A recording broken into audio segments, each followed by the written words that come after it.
পেঁয়াজ কুচি করে নিয়েছি, টমেটো আছে, আর এখানে মিক্সি কেটে রাখা আলু ধুয়ে রেখেছি। এবার আলুগুলোকে ভালো করে ভেজে নেব।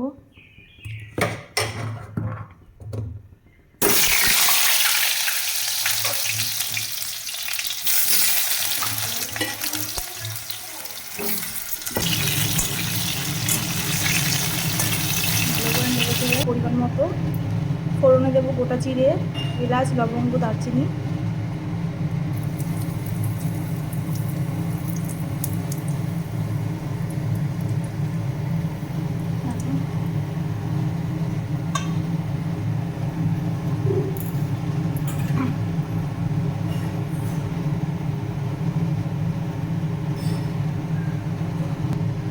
এবার দিয়ে দেবো কুচনো পেঁয়াজ, ভালো করে ভেজে নেবো পেঁয়াজটাকে।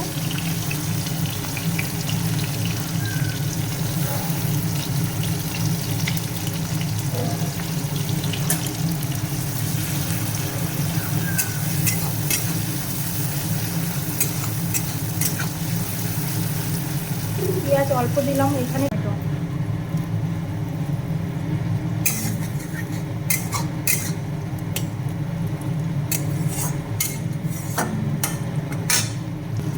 এবার দিয়ে দেবো মশলাটা।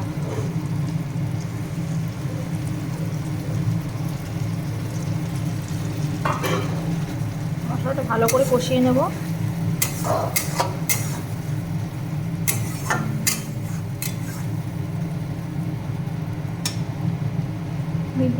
দিয়ে দেবো পরিমাণ মতো হলুদ।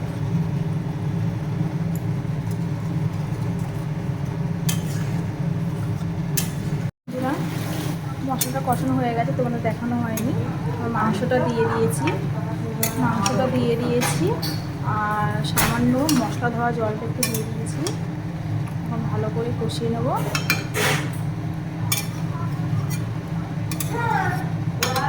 এখন ঢেকে দেবো মাংসটা।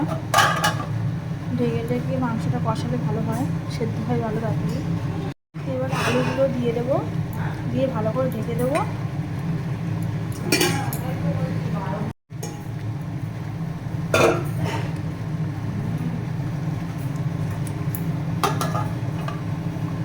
করে নেড়ে নেবো। এবার ভালো করে নেড়ে নেবো।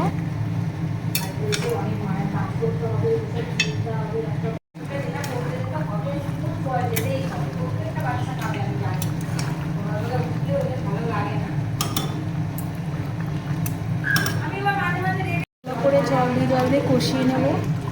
ভালো করে জল দিয়ে কষিয়ে নেব।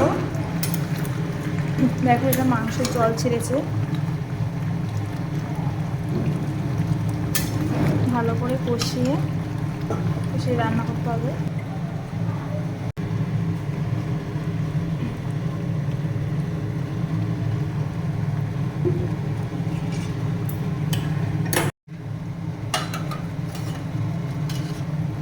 দেখো বন্ধুরা কত সুন্দর কালার এসেছে, তেল ছেড়ে দিয়েছে।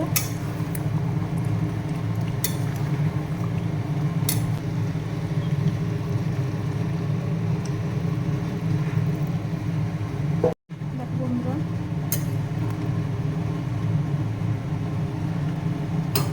জলটা ফুটে দেখো কত সুন্দর ফুটছে।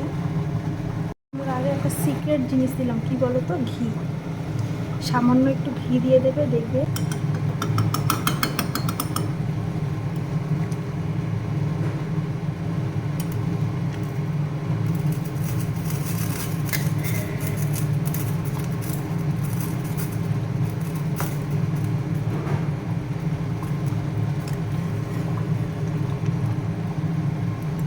আমার রেসিপিটা তোমাদের কেমন লাগলো অবশ্যই কমেন্টে জানিও।